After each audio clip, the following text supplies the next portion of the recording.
1863.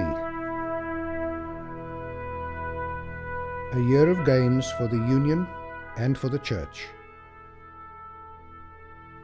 The Adventists will organize their General Conference and begin pursuit of a health message that addresses the suffering of their day. Great battles will be fought at Vicksburg and Gettysburg, and Abraham Lincoln will finally issue the Emancipation Proclamation as he had promised the previous year. A proclamation.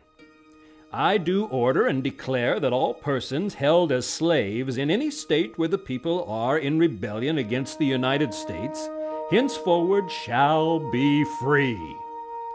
By the President, Abraham Lincoln. With a stroke of his pen, the President frees millions of slaves in the rebelling southern states. Of course, not everyone agrees exactly on what the Emancipation Proclamation does.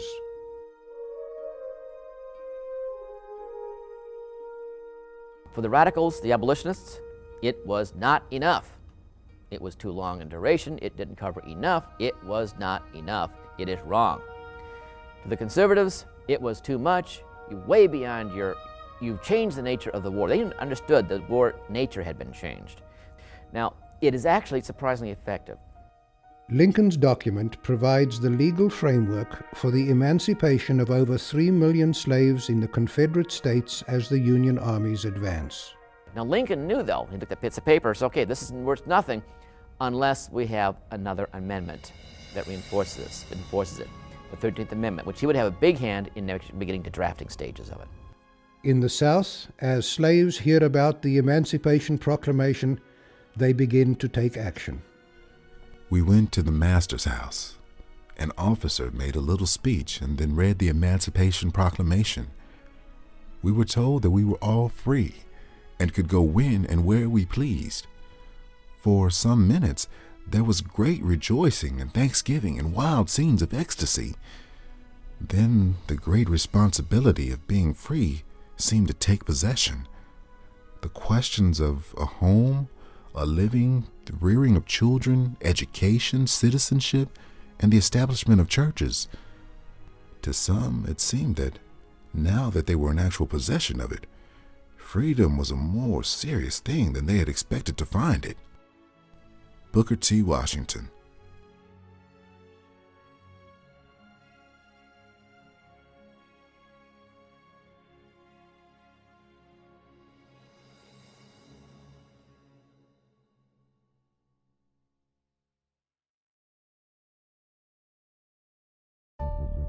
In Marion, Iowa, a group fractures from the Adventist body.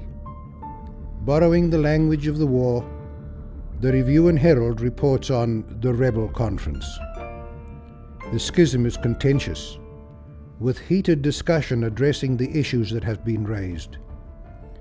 Adventist leaders seek unity, but ultimately the Review and Herald reports the secession movement in Iowa has left the church. Nationally, the Conscription Act, with its compulsory enlistment, is a challenge for the Seventh-day Adventists. Fewer men are volunteering, and the Union must find new ways of bolstering their numbers. The solution? The very first federal draft in American history. And as you get larger armies, you need to try to figure out how to fill those armies. And so the idea of the draft, or the idea of conscription, comes into play. Lincoln knows how many men are being spent. I use that word carefully, killed. We've lost. Both sides have lost. The South has been conscripting men already. They have been pulling men into the armed forces. They've been drafting as well. On March 3, Lincoln signs the Enrollment or Conscription Act. It requires the enrollment of male citizens and immigrants between ages 20 and 45. These men are now eligible to be drafted or conscripted into the Union military. Controversially, the Act allows draftees to hire a substitute or to exempt themselves from service by paying a commutation fee of $300. Across the North, people hate the new draft. In particular, the substitution and commutation policies lead to the popular slogan, "Rich man's war, poor man's fight." In some places, the resentment grows so bitter that riots break out, most notably the infamous New York draft riots, which take place July 13 through 16. For the Adventists, the issue of conscription has been a subject of discussion for some time. James White raised the topic the previous year with his controversial article, "The Nation."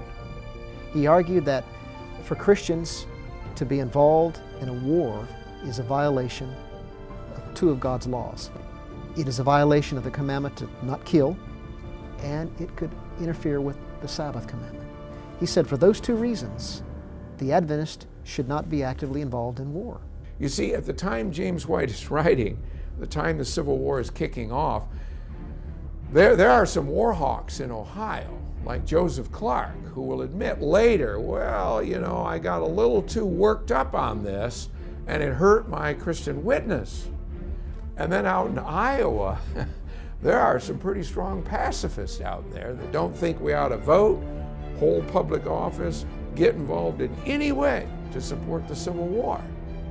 So James White is kind of, searching between these two poles, the war hawks and the doves. Where should the church stand? And so you had pacifists arguing, we should never join the army and take lives of other people under any circumstance. Then you had others saying, well, wait a minute, this is a just war. We want to fight for our rights. That helped them formulate a concept of conscientious objection. Since the creation of the Michigan Conference in 1861, several new state conferences have been formed. Now the church decides it needs a more central organization that will bring the state conferences together.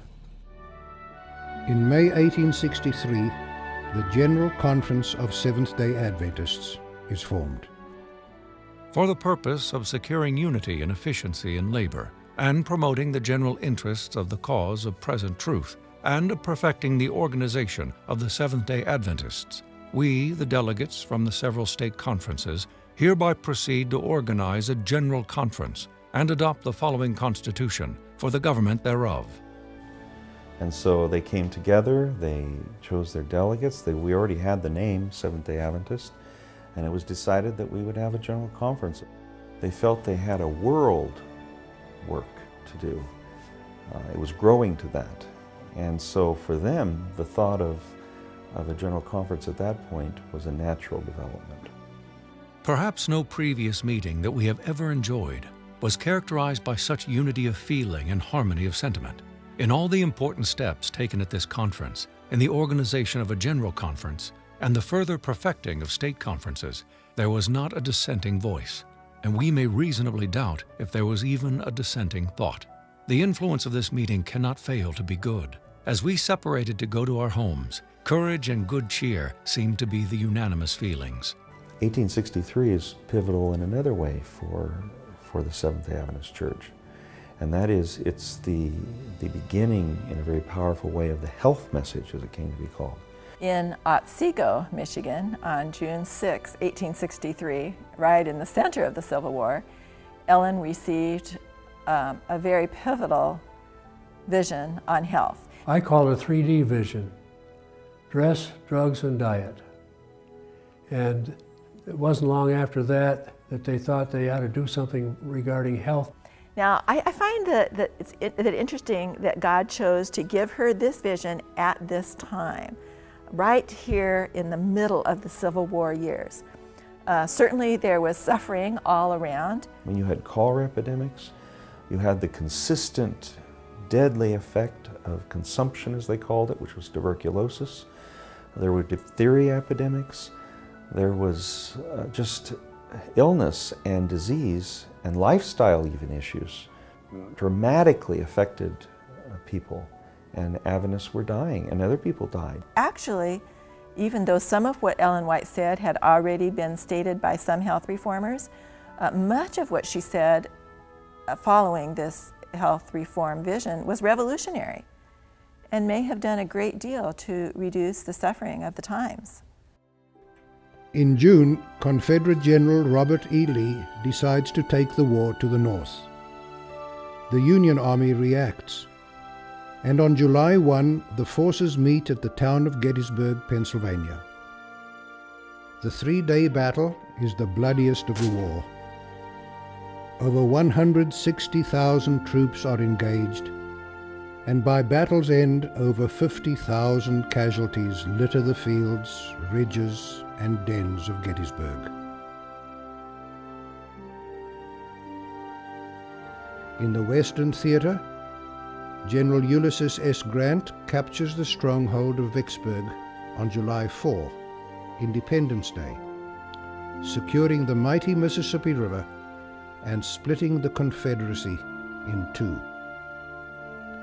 With success at Gettysburg and Vicksburg, the tide of war begins to turn for the Union Army.